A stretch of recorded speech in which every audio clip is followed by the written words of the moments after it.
You are listening to TMBDOS. They must be destroyed on sight. The following podcast may contain adult language and discussions of an adult nature.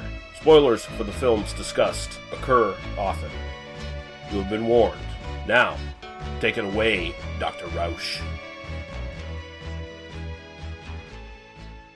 They must be destroyed on sight.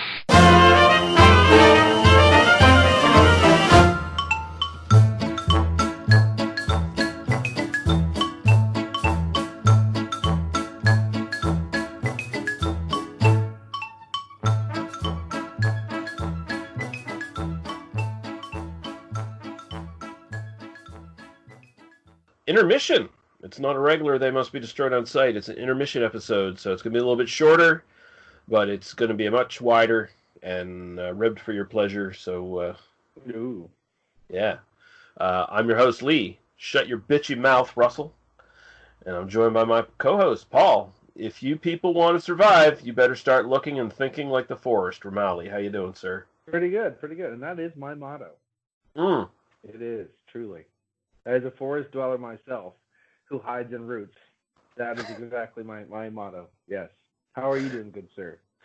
Not bad. Overworked, but you know that story all too well. All too well. But yeah, fitting a lot of stuff into whatever free time I have, so that's what we're doing here. And got lucky enough that you suggested that you wanted to do a bonus episode, and we did want to at least do a couple slashers in our little hiatus in the 80s, so this gave us the perfect opportunity to do so.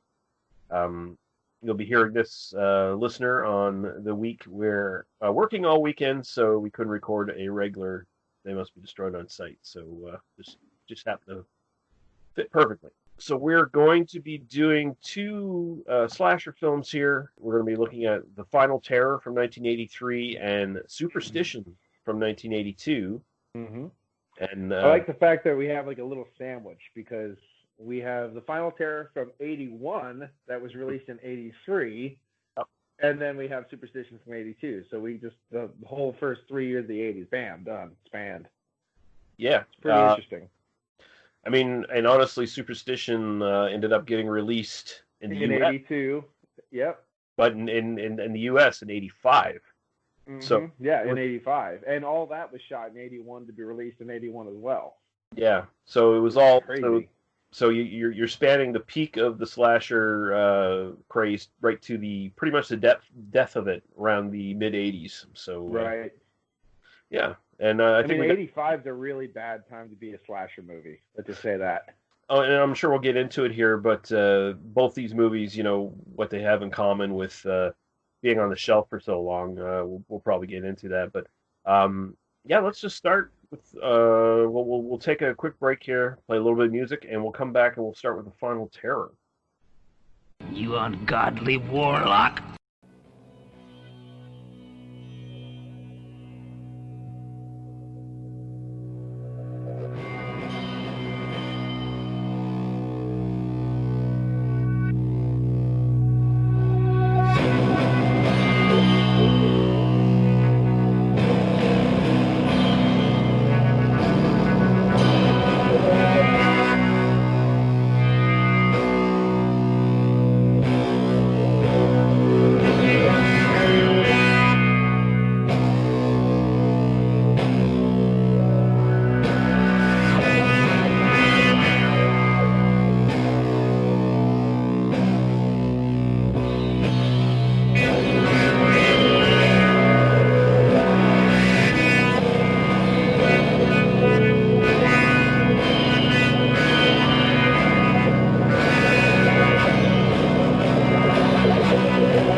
You ungodly warlock.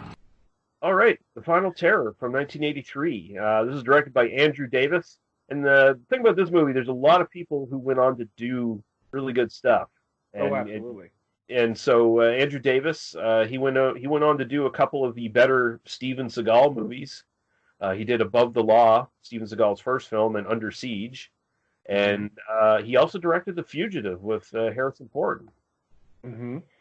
So he's done a bunch of other big stuff, but those are sort of the ones that were notable to me. Mm-hmm. Written by John George, Neil D. Hicks, and Ronald Shusett. And this is starring John Frederick as Dennis Zorich. And John Frederick, you might know him from The Wanderers. Then we have Adrian Zemed as Marco Cerrone. And he's best known from T.J. Hooker. Yes, a long time. And The Love Boat later, too.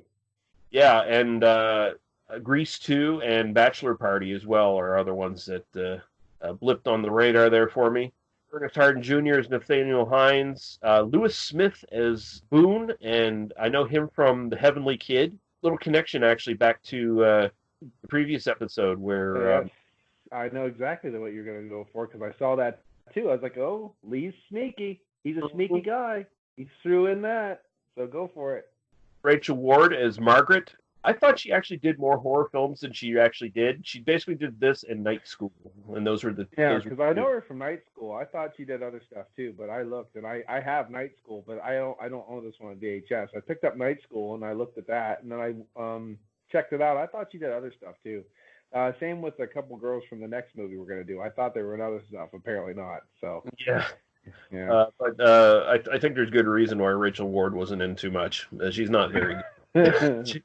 But she was in the Burt Reynolds detective film Sharky's Machine. That was probably her biggest role.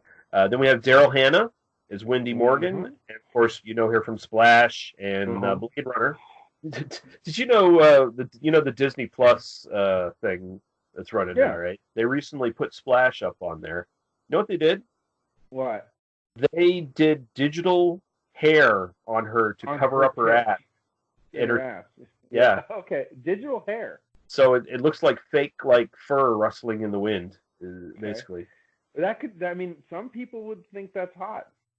I mean, we could go for that whole thing. I don't have digital hair on my ass. It's real because I like practical effects. Well, here's the thing. It's like they're trying to protect children, but I think they're going to spawn a whole new generation of furries just doing that shit. So. And and I, being a furry as it is, I think I should lead the charge. Yeah. Let bronies and fernies unite over this beautiful thing. Continuing on here, we got Akosa Buzia as Vanessa, and Joe Pantoliano as Edgar.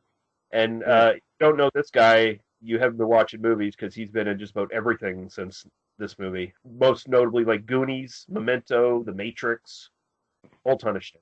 And then we have another person from The Heavenly Kid, Mark Metcalf as Mike. And that's all I'm going to go for the cast here. The cast is crazy in this if you actually like realize who's in it. It's one of those kind of things. And the person that plays Vanessa is the daughter of the president of Guyana. Really? Yeah, which is crazy. Just absolutely insane. I like the moment with her because when she actually falls in the water off the boat, she freaks out because she literally is freaking out because she can't swim. Oh, cool. Yeah, so that's cool. And Joe Pantoliano, I love him in this film. Like he's just top notch the whole time. And I was like, wow, I really connect with this guy for some reason. He's a complete dick, but he's a realist. I like that. Yeah, he's a sympathetic character. It's really weird because this is one of those films without the later success of some of the other people in it. I don't think we would have ever heard of the film. Honestly. Well, that's honestly the whole reason it got released in the first place, because Adrian Zemed, most notably, and Daryl Hannah, they had some big breakout roles right after this, and then it was like, oh, this is sitting on the shelf, might as well release it, that kind of thing. It kind of reminds me, do you remember Leatherface 3 or Texas Chainsaw Massacre 3 Leatherface? Yeah. It's the opposite. It was kind of the opposite, but similar. They had two people that went explosionally huge, with Matthew McConaughey and the girl. Oh no, you're thinking of the Next Generation. Next Generation with Renee Zellweger and Matthew McConaughey. That actually didn't almost get released because they were stars. Yeah, well, I think no, we can't do that because we're God. So you better hold up for a second, and then they released it later. I think McConaughey was right around the same time that he hit it big with Dazed and Confused, if I'm not mistaken. All right, but all right. I think McConaughey laughs it off now and doesn't mind it, but Zellweger, I think she kind of erased it from her IMDb. Well, I mean, what is it? The other one, George Clooney does the same thing with the Student Body or Return to Horror High. I mean, he does the same thing, like poo-poos the whole thing. I was like, you know what? Hey, guess what? It started you. It's all these people. You can poo-poo whatever horror movie you were in to start, but it started you. So shut up. Fucking George Clooney, man. That's not the only thing. Like fucking Return of the Killer Tomatoes. Oh yeah. And Grizzly 2, that was never released officially. Right. He was in that in the work print. That is the only existing copy of Grizzly 2. Right. And that's the sad thing is, like, think about all these different movies that were shot, were made, but just because, wrong time, wrong place, wrong producer, wrong this, but never got distributed, that are probably amazing. Yeah. I mean, a lot of slasher films, there was a bunch picked up right around the peak, between like 80 to like 83. Yeah, they wanted to make that easy money. Yeah, and then after that, a lot of them were just the big studios were then buying.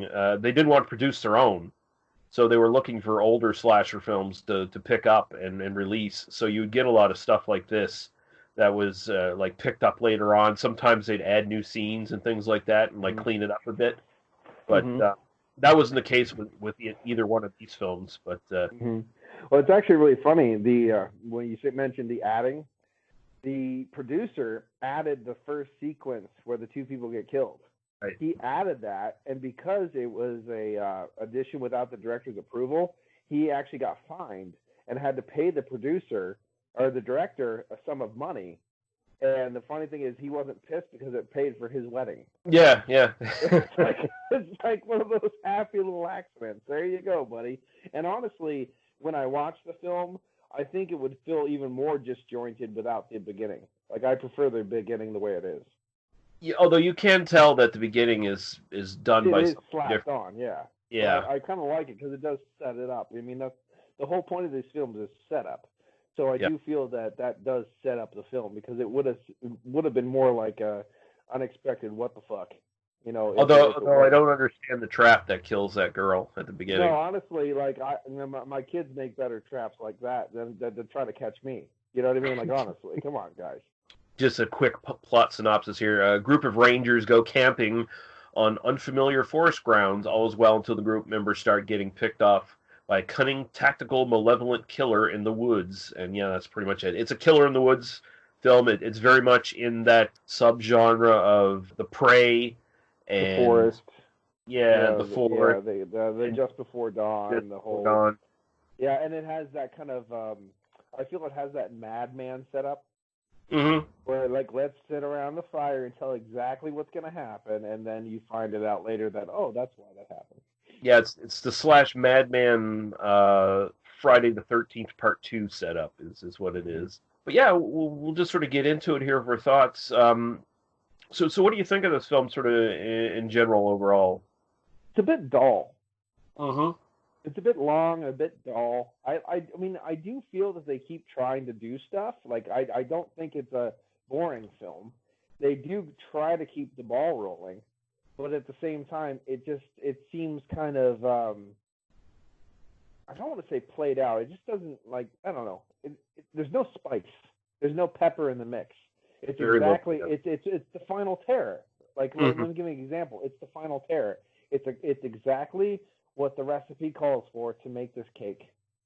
And you made the cake, but you never put sauce, you're sprinkling on it. You never put the icing on it, It's just like this plain old like yellow cake without anything on it. Yeah, but there is one moment where they take the body of the girl that just got killed because it's really weird because the girl's reaction to the monster that is clearly there was a little shitty. put the hat on the girl and stuff. But when they chuck that girl, you could see her bounce off that raft. I'm like, oh my God, she's gonna actually die. It's funny. There are moments that you can't do in other films. Like, you know what I mean? Like, they wouldn't let you just chuck this girl off a thing and hit an inflatable raft without, padding all over the place. So I do appreciate the film. I feel like a lot of the films, and especially like the slasher films that kind of fit this subgenre, they really went loosey-goosey with the stunts. I know there was a few instances of that in Just Before Dawn where people legit almost got killed because of it. And I like that. Yeah. I think that's my see, I was even talking a long time ago about making a film with my one friend, and I was like, well, she could just keep running this way, and I'll come off the thing, and I'll basically, just spear her right out of the camera. And he goes, well, you can't just spear the girl out of the camera. I'm like, why not? And they're like, well, you got to put stuff down, and you can't do. I'm like, come on, you just like I was. And then of course, I was reminiscing about what Marilyn Burns went through. You know what I mean? And like, come on. And then what basically the girl from Evil Dead went through when she tried to do the forced tree rape scene. Oh yeah. These women were real dedicated. They were into make a horror film, and they did whatever they needed to do. But you can't do that anymore. No. Now you got to have stunt doubles, and you have to sign off on insurance and. Yeah, and not even talking about the fact that everybody in this film basically had to use a fake name because it was one of those films they tried to push under the union radar, and there was union workers, but they had to make fake names because they weren't paying union wages. Yeah, I think the director himself, he was director, and he also did the cinematography. He was the director and cinematographer, yeah. So he went under the name like Andrew Darsamarski or something like that, and he just fucked his name up, yeah. Yeah, I mean, I like that. I mean, that's the kind of shit I like. I like that guerrilla feel. Like, that's why John Russo, for me, will always be like one of my favorite directors, because I like his two guys, a camera, guerrilla, let's make a film mentality. I like that. I like it's raw. My problem with this film is it shoots in the dark, and when it shoots in the dark, it fucking shoots in the dark. Yeah, they don't have any lighting at all in this film, no. and there are those. It's like California / Oregon woods that they're shooting in, the like redwoods. It was a Jefferson National Park or something like that, something like that. And it's beautiful redwoods, just disgustingly beautiful. But the problem is that creates enough shadow as it is. Yeah, and then you see the canopy, and you see those big fucking trees, especially the one at the end there, like. That's just blocking out any sun at all coming down. Yeah, there is no sun coming down to make. Yeah, I mean I always, every time I was watching that, it reminded me of like the Leonard Nimoy Bigfoot documentary, the In Search of Bigfoot and stuff like that. Yeah. Going through those things, and then it was showing you how easy it is to hide because there's no sun, like everything's overgrown. And I'm like, well, you nailed it. Look at this. Like half the time I couldn't tell what the people were and what the roots were. Yeah. Because it just kind of intermeshes so well because there's no lighting. And that's one of the strengths of this, though. Like it works for the killer because she's got, like, spoilers. It's a she. She's got the I'll talk about that in a second. Yeah, she's got the makeshift sort of ghillie suit going on, like the root bark. There's times where the killer is just so well blended in with the background that you're surprised to see the killer emerge. Like especially at the end there, where the killer just comes out from that hidden spot. Yeah, right when the heart of they were trying to go off that she's living in the woods, she's living in the tree root, she just emerges and you just can't tell, and then there she is, and she takes that guy's legs off and fucking he falls down the cliff. You can't see, you can't tell. It's great. Yeah, and also I think one of the key scenes where it being really dark actually works really well is the van scene where they get back in the van. And the killer gets on the roof and starts smashing the windows with the axe. Yeah, the spirits come through the windows, and then they're freaking out. Yep. No. But the one thing is I don't like is there's another film called Edge of the Axe, and it's the same thing. They make this guy look like a monster, like a creature, like a monster, like something like you're going to have a hard time dealing with, right? Yeah. And then at the end of the film, you find it's like a 21-year-old girl. Like, yeah. Right, now, you just took me out of the little thing there. Like, oh, no, we have an aged mother to deal with. Okay. She's not a mama grizzly. No, but she's kind of feral. I think it works here in the sense that these are like, even though they're technically rangers or whatever, they're still basically mostly city kids. No, The girl, and the the girl, girls are all rich kids. yeah, and this killer has been living out in the woods, and I think the sort of key to it is that the killer is using camouflage and stuff to affect their kills, and Right. And it makes sense in the sort of grand scheme of things that there's very little kills in this film, because there would be very little kills in real life if this was happening. There's only 3 kills or something like that. I just remember the one scene where the girl's running through the woods and she runs into this brick wall of a person with an axe and slaps her on the side of the face with it, and she gets her neck cut. And I was like, yeah, that doesn't look well, that is cinematography right there, because you are not 10 foot tall, made of brick. But it looks like that way when in the film. So they do kind of hint that the Edgar character, the Joe Pantoliano's character, might be assisting, because it's his mother that's living in the woods, his mentally ill mother, and they didn't flesh it out. That's the biggest problem. They didn't flesh it out enough to like eventually show at the end. Oh yeah, he wasn't just like bringing her food. He was like. At the end, he decided to help out and start killing these people too, because they got too close. It was basically just a flip of the switch kind of a deal too. Yeah. Yeah, but I definitely understand the end of it, because they're beating the shit out of Edgar, and she just flips her shit and starts running. But at the same time, it's like, well, how convenient you put that elaborate trap right there. Yeah, that's pretty good. That's a bit much. Like, it's like it becomes a survivalist film where like you've got such a high amount of potential victims still alive that they group together and fight the killer. Like, if this was Jason Voorhees, he'd kill them all in like 3 seconds. But, right, exactly, yeah. I mean, I like, it was an intricate trap. I don't know how they knew how to even build the damn thing. Because they are just city kids, remember? You know what I mean? Like, so, I mean, that was pretty good. The one guy, he's basically saying he was high on mushrooms the whole time. Yeah. That's the one that got his legs lopped off, or his ankles. But when you see her get hit with the trap, the first time you get to see the back shot, you get to see one of the wooden spikes flex a lot, like rubber. Like it goes, like it goes, it was really kind of funny when you first see it. But honestly, it's a very effective kill. I mean, it looks cinematically awesome. I think the thing that is a big part of the film is the environment and how awesome it looks. Yeah, it does the same thing as Just Before Dawn does in that regard, where it uses the landscape to its advantage a lot. But at the same time, I think this is kind of like a tier down below Just Before Dawn. Oh, yeah, it definitely is, because Just Before Dawn is awesome. Yeah. I mean, Just Before Dawn has a reveal that is great that you don't see coming, where this one has a reveal where it's like, yeah, I get it. I know exactly what's going on.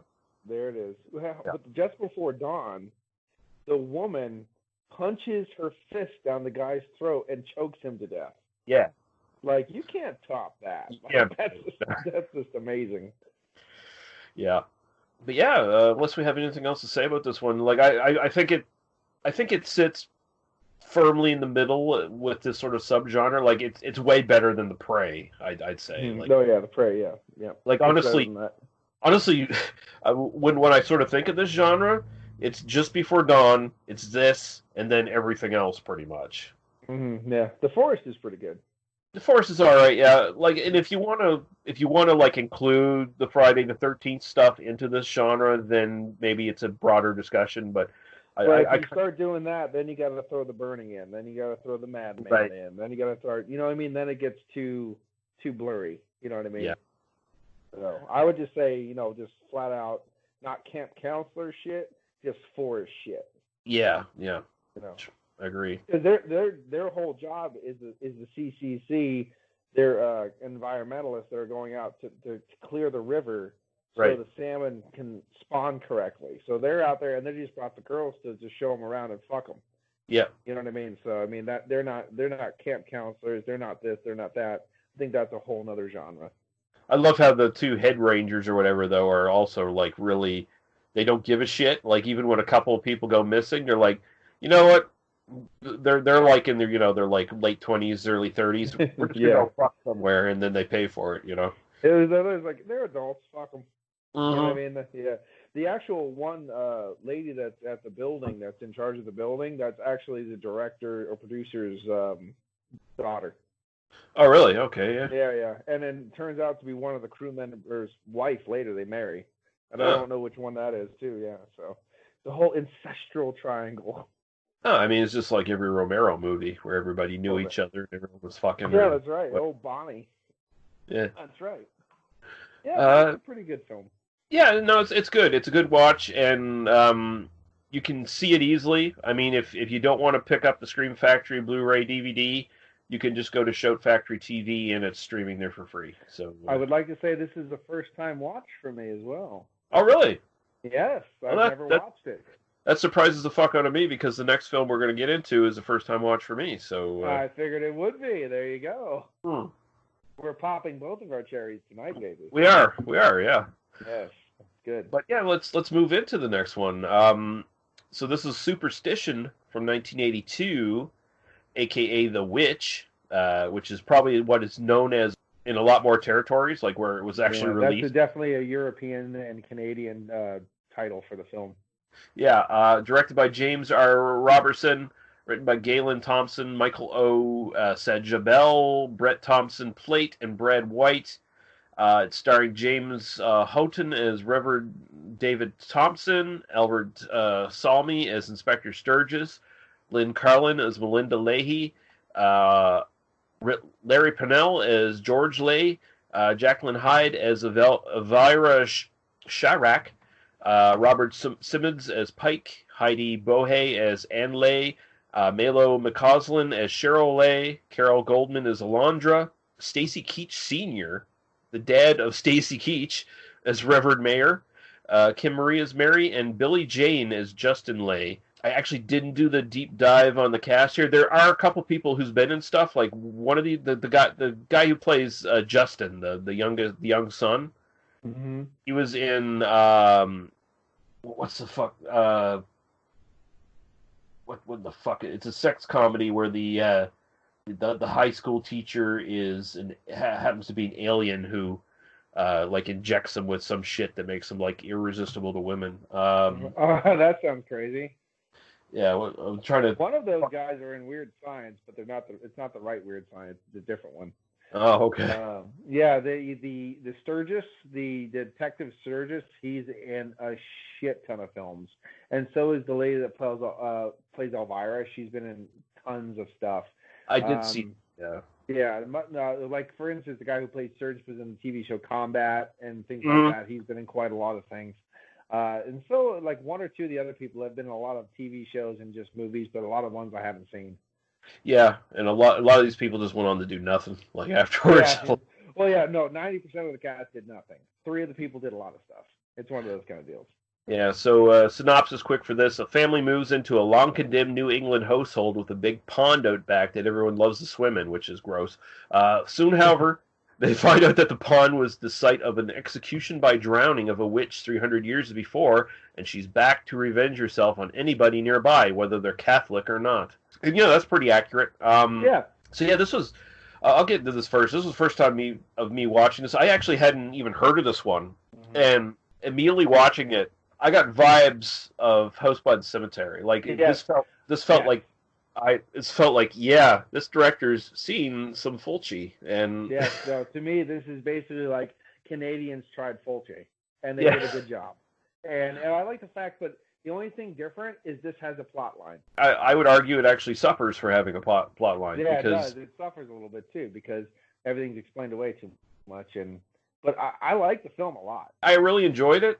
I'm not going to sit here and like bullshit anyone and say like, oh, it's one of my favorite slashers ever, and that it's actually like a well-made movie, like 100% all the way through. But there's a lot of like really good stuff in this, and so like I mean, watching this, I'm thinking like this is definitely pulling from Amityville Horror and Exorcist and Host by the Cemetery, so you get that slasher kind of vibe to it as well. But I think one of the biggest strengths of this, and this is like super cheap looking, like I didn't get a budget for it, but it looks like they made it for like $3. I think the effect work on this stand out for a movie this cheap. Like it actually really good.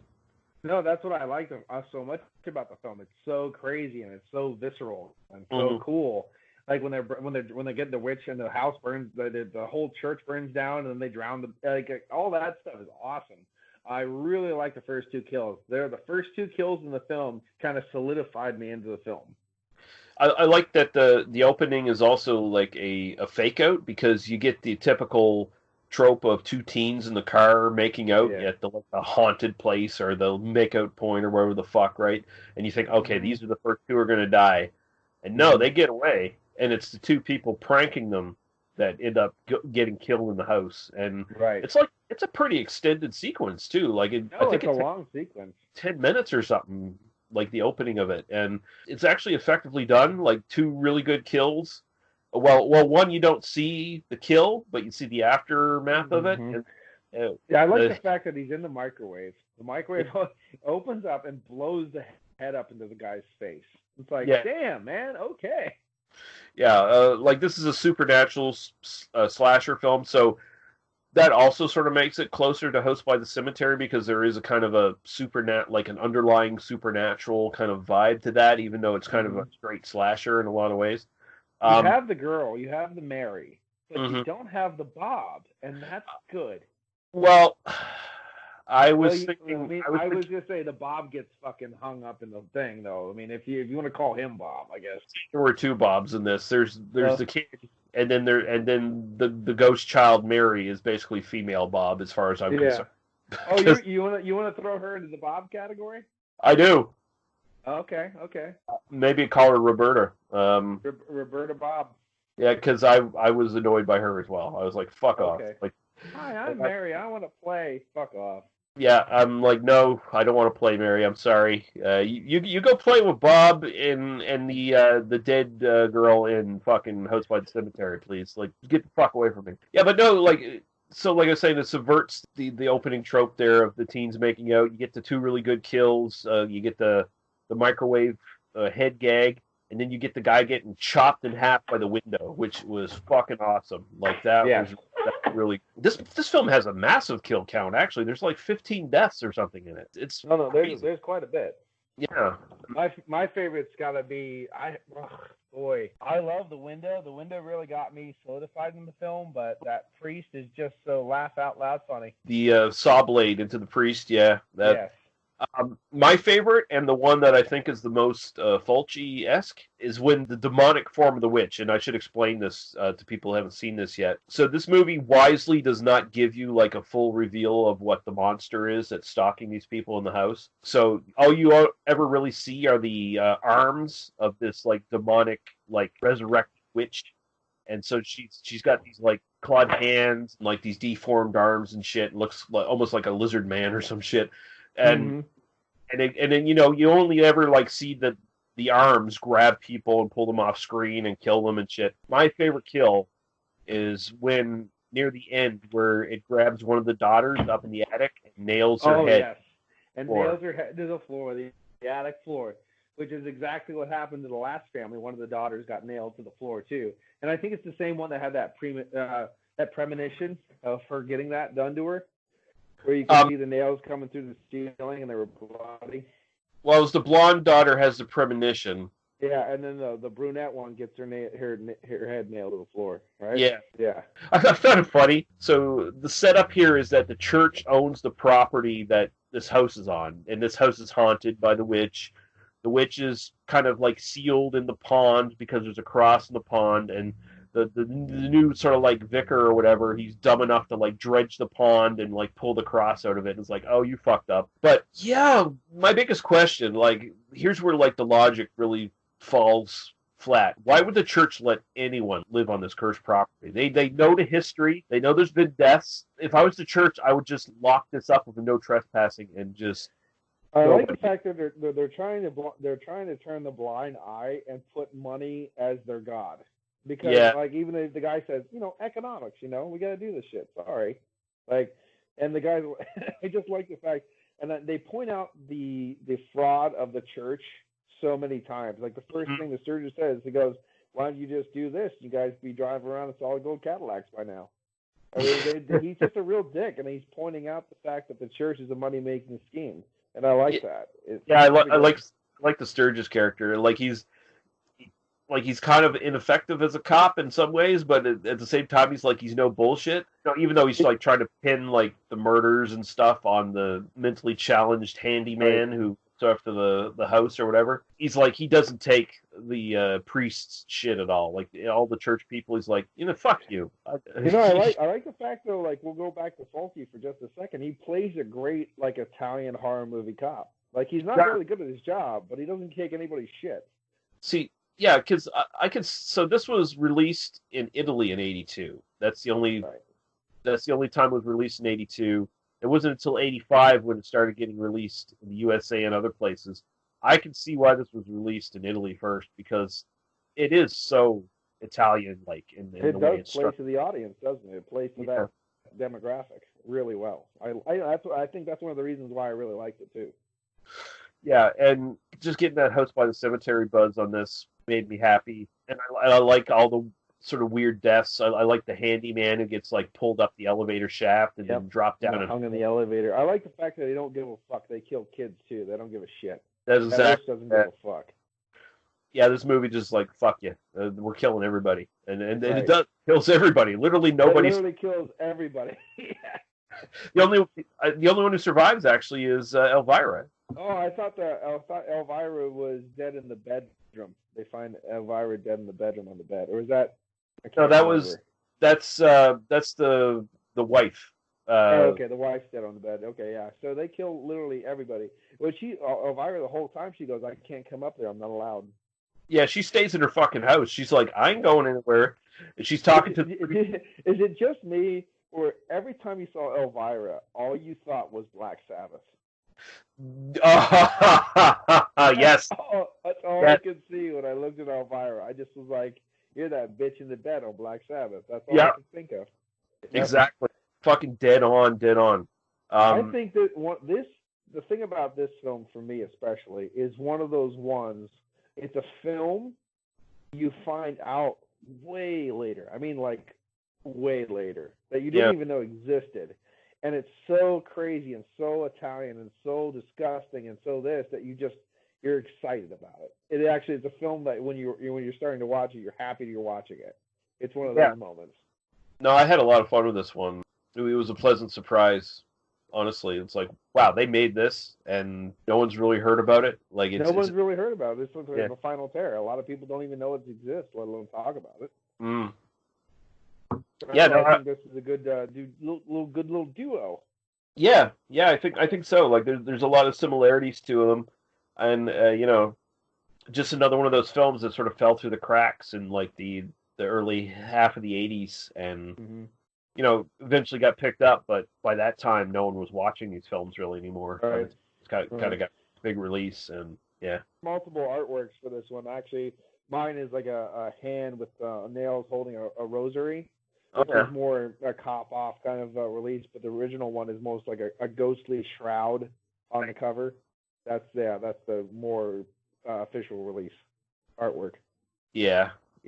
And you can get this. So apparently, there's an Anchor Bay DVD of this from 2006, and Scream Factory, big surprise, picked this up and just released a Blu-ray in 2019 of this. Mm-hmm. So you can find it.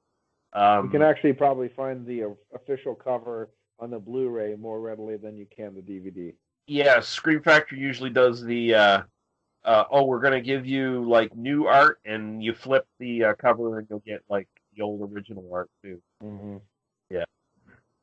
And I don't... Oh, yeah, one thing I'll mention here, this was a video nasty, too, in the UK. Oh, yes. Yes, it was. You're damn right.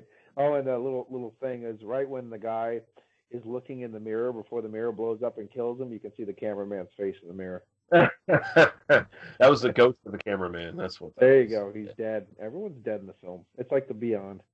Mm. Yeah, no, it's definitely got that sort of the Fulci vibe to it. As far as like, I'm just gonna kill everybody. I don't give a fuck. Like nobody goes home happy. That's the kind of thing.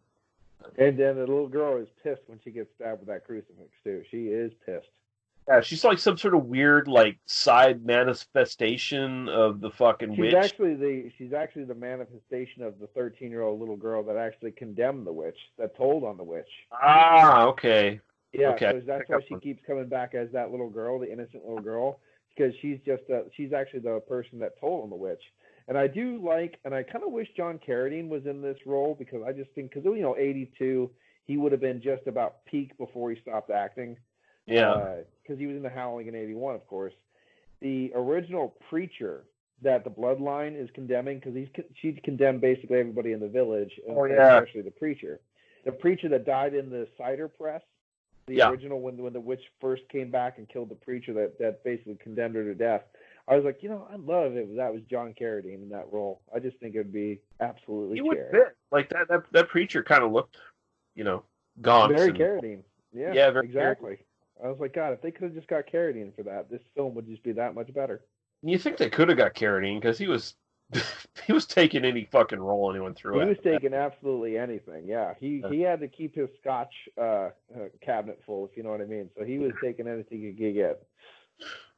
Like, if you couldn't get him, like, God, who else would you pick, like, around that time?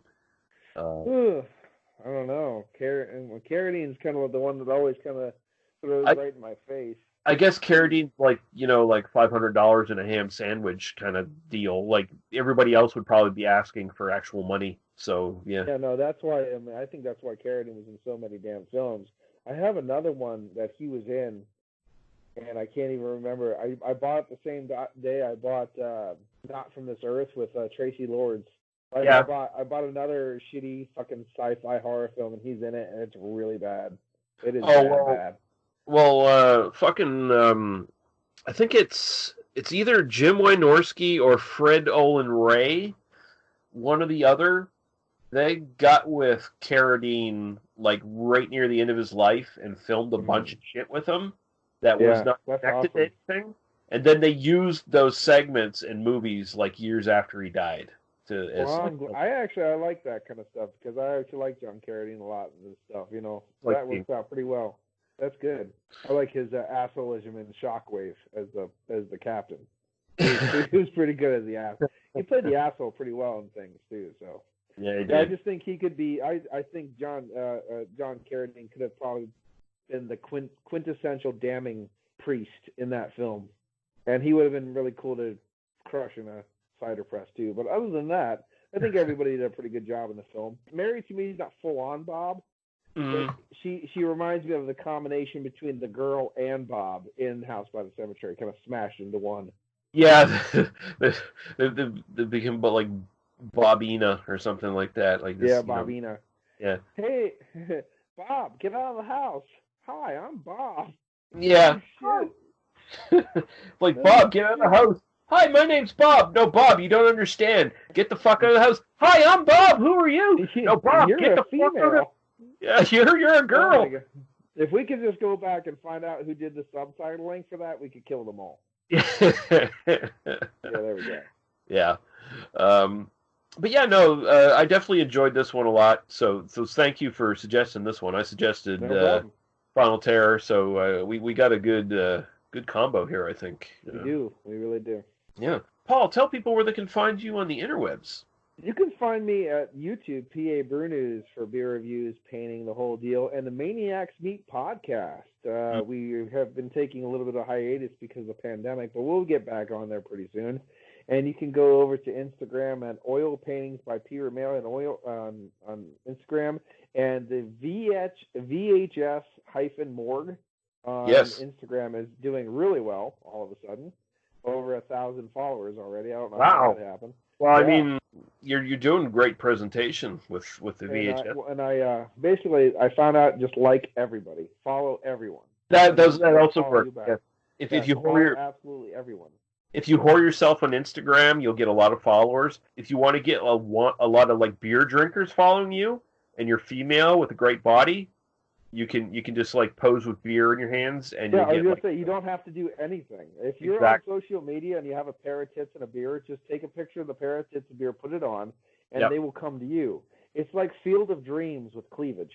Exactly. Like Exactly. the key is you can't show nudity on Instagram, so you just put the beer bottle in front of your nipples and. I have found out that there is so much actual nudity on Instagram, it's insane. Because I follow some other things that are less family friendly, and I don't know how they get away with it, but there's some nudity on Instagram too.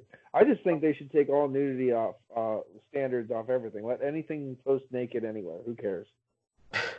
Well, I mean, I agree, but and I am not surprised that you found all the dirty places on Instagram because you know. I find all the dirty places everywhere. That's my job. And of course, you can find all of our other episodes and all that stuff at tmbdos.podbean.com, where you can find our Apple Podcasts, Facebook, and YouTube links. Join the YouTube group and all that good shit. Thank you very much, Paul. It was a lot of fun. My pleasure. Yeah, and we'll be back, guys, when we're back. Goodbye. Bye.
Thank you for listening to They Must Be Destroyed on Sight. For further episodes, our Apple Podcasts, Facebook, and YouTube links, please go to tmbdos.podbean.com. Thank you. Drive through.